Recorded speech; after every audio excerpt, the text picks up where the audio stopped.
జమ్మూ కాశ్మీర్ బోర్డర్లో ఉన్న పాకిస్తాన్ నుంచి 49%, ఇదే వెస్ట్ బెంగాల్లో నుంచి బంగ్లాదేశ్లో వాళ్ళు 15%.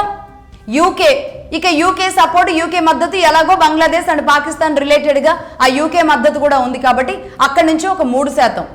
అలాగే వీటన్నింటినీ నడిపించేది అమెరికా కాబట్టి ఎక్కడెక్కడి నుంచి జరగాలో జరుగుతుంది. అలాగే కెనడా ఎందుకు వచ్చింది? ఇదే ఖలిస్తాన్ వేర్పాటు ఉద్యమానికి మొత్తం కూడా యూకే అండ్ కెనడా బేస్గానే ఆ కుట్రలు కుతంత్రాలు వాళ్ళ ఫండింగ్ అంతా జరిగింది అని నేను మొన్నటి ఎపిసోడ్లో కూడా చెప్పడం జరిగింది. మీకు గుర్తుండాలి, లేదంటే ఆ ఎపిసోడ్ కూడా మళ్ళీ చూడండి. ఈ విధంగా అంటే కెనడా కూడా ఇందులో ఉంది 4% ఫాలోవర్స్తో. సో ఈ కాక్రోచ్ కంపెనీ క్లోజ్ చేసే సమయానికి ఎంతమంది ఉన్నారు? 2 crores ఉన్నారు.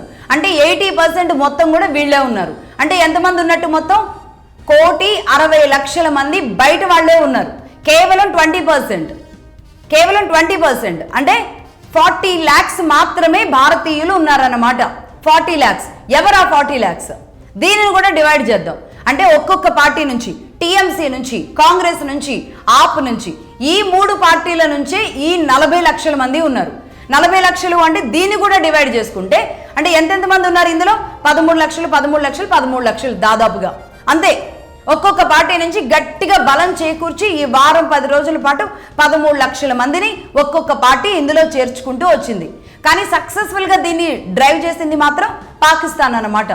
అంటే కేవలం ఈ బొద్దింకల మొఖాలు పెట్టుకుని వీళ్ళ మొఖాలు చెల్లక వీళ్ళ రంగులన్నీ వెలిసిపోయిన తర్వాత ఇంకా వీళ్ళ మొఖాలు ఏంటి అనేది ప్రజలకు అర్థమైపోయిన తర్వాత భారతదేశంలో మన మొఖాలు చెల్లవు కాబట్టి ఈ కాక్రోచ్ ముఖం పెట్టుకుందామని వస్తే సాగుతుందా?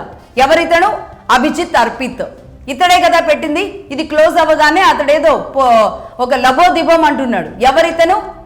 ఆప్ సోషల్ మీడియా వింగ్ చూసిన అతను. వీళ్ళు చేసే పనేంటో తెలుసా? అంటే ఆప్ ఎలా ముందుకెళ్తోంది, ఆప్ గొప్పతనం ఏంటి, ఆప్ ఫాలోవర్స్ ఏంటి, అసలు ఆప్ని ఒక ఆకాశం స్థాయిలోకి తీసుకువెళ్ళేలాంటి బిల్డప్లు ఇవ్వడానికి బాగా పనిచేసిన వ్యక్తి ఈ అభిషేక్ అర్పిత్.